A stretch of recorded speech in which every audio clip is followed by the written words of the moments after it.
Two prime ministers, two cabinet announcements. One made headlines without saying a word. The other spoke, but missed an opportunity. Let's compare them and unpack valuable lessons in communication and leadership. When Singapore's Prime Minister, Lawrence Wong, announced his cabinet, his speech had numerous strengths.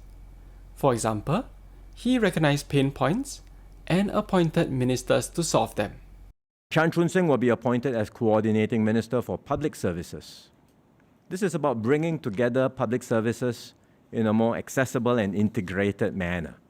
For example, in coordinating a wide range of different amenities and facilities in our new housing estates. And Wong often gave good reasons for his choices. So Vivian Balakrishnan will continue at MFA. He has represented Singapore ably and has forged close working relationships with counterparts worldwide. His counsel and extensive networks will be invaluable as I intensify my international engagements in this new term. And how did Canada's Prime Minister, Mark Carney, unveil his cabinet? When did the public know who would be made ministers? Answer: only when the ministers themselves were sworn in. But today we will find out who Mr. Carney chooses to be in the front benches of his team. I, Sean Simon Fraser, do solemnly and sincerely promise and declare that I will truly and faithfully and to the best of my skill and knowledge execute the powers and trusts reposed in me as Minister of Justice. So Carney unveiled his team without saying a single word. After the team was reviewed, Carney's message focused on delivering results. Canadians also sent a clear message that their cost of living must come down. The swearing in of this cabinet is amongst the fastest following an election, and the beginning of the new parliament will be one of the most rapid following an election in Canadian history. Our government will deliver its mandate for change with urgency and determination. Wow! Delivering results as fast as possible? And he shows this not just with words, but also with actions. Then he briefly spoke about his cabinet, without mentioning any names. We're going to deliver that mandate with a new team, purpose-built for this hinge moment in Canada's history. And then, it's back to business. Carney explained 4 steps he'll take to lower the cost of living, 2 of which concern housing. We will also cut the GST on homes under $1 million for first-time home buyers, and lower the GST on homes between $1 million and $1.5 million, helping to promote the goal of affordable home ownership. But that goal can only truly be achieved by doubling the rate of home building in this country.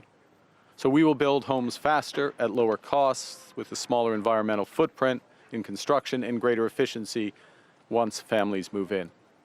And in that process, we will create an entirely new Canadian housing industry in modular and prefab housing using Canadian technology, Canadian skilled workers, and Canadian lumber.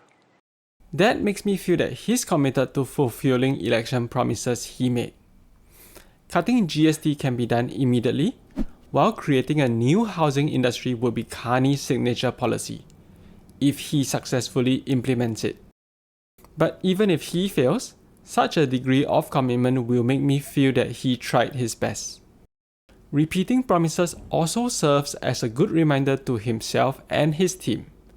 What are the biggest priorities? The cost of living is also a top concern in Singapore.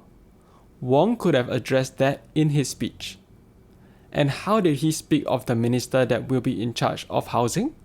Chee Hong Tat will relinquish his portfolio at MOT and will take over from Desmond Lee at MND. This is a new area for him. It's an important portfolio that impacts all our lives, but he has done well at MOT and I'm sure he will do a good job at MND too. It's a missed opportunity to show that cost of living remains a top priority. Even saying something like, I'm confident that Chee can build 100,000 new flats to make housing more affordable, would have made a stronger impression. It's ironic. Wong generally gave good reasons for assigning ministers to certain portfolios, something Carney might benefit from, if he wants to earn more public confidence. But for a key portfolio in reducing the cost of living, Wong gave one of the least good justifications. Yes, Wong has more opportunities to show that he's concerned about cost of living and housing. But both speeches are major first impressions. Both speeches are symbolically equivalent, even if they occur at slightly different times.